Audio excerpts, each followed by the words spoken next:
Over the next few slides, we'll be working on how to create your very own digital breakout for next school year. While we're working, feel free to make this over any of the standards that you're going to be teaching or any of the content that you prefer to do one over. I have found that it helps if you work as you learn. So if you want to open up tabs that have these resources in another tab while I'm talking, that's completely fine. But if you prefer to do this after you watch all of the videos, that's okay too. So the first thing that you want to do is decide, do you want this to be a reflection? So do you want the students to do this activity based off of everything they've learned in a unit as they are preparing for their summative or formative assessment? Are you going to use this to introduce new material? Because you can do that. They can explore and learn as they go. And then I also have a copy of the planning sheet.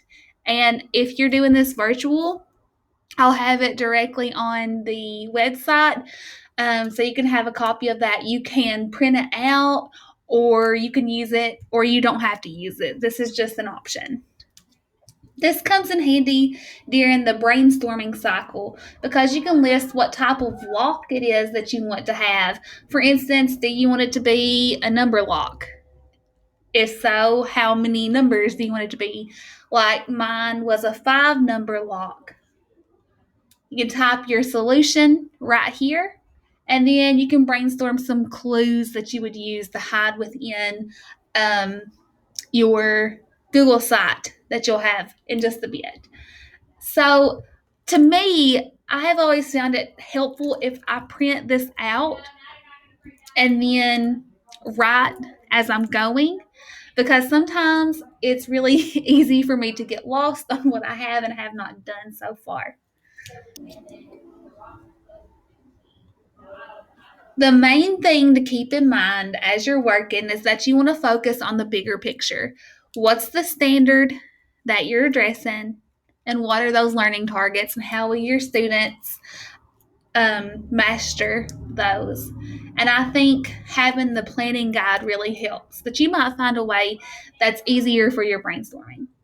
So as we progress forward, you're going to need two things. You need a Google form and a Google site.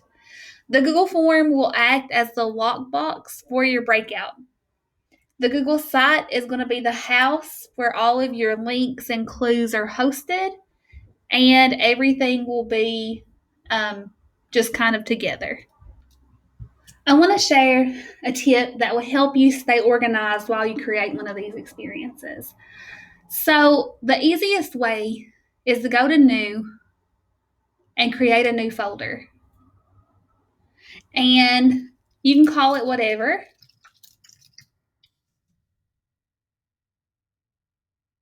And you'll be able to see that folder is now right there.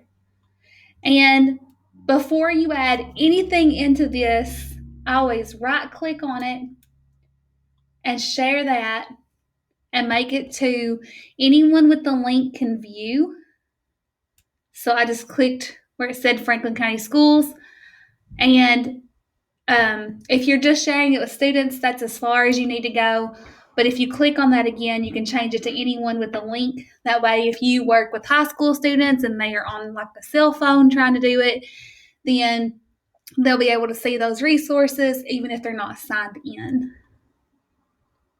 Okay? So what that does, anything that you make within that folder, those share settings are shared throughout all of those resources. So you don't have to remember to share those sessions or those specific activities each individual time. Okay. So to find the Google form and the Google site, inside of the folder, you can click New and select Google Form.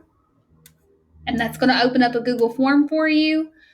And then New, and underneath More, you'll see Google Sites. So now you can see that I have each of those inside of my folder.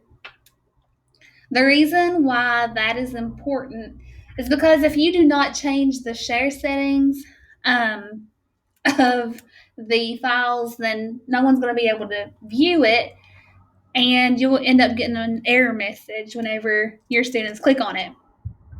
You do not want to be this guy.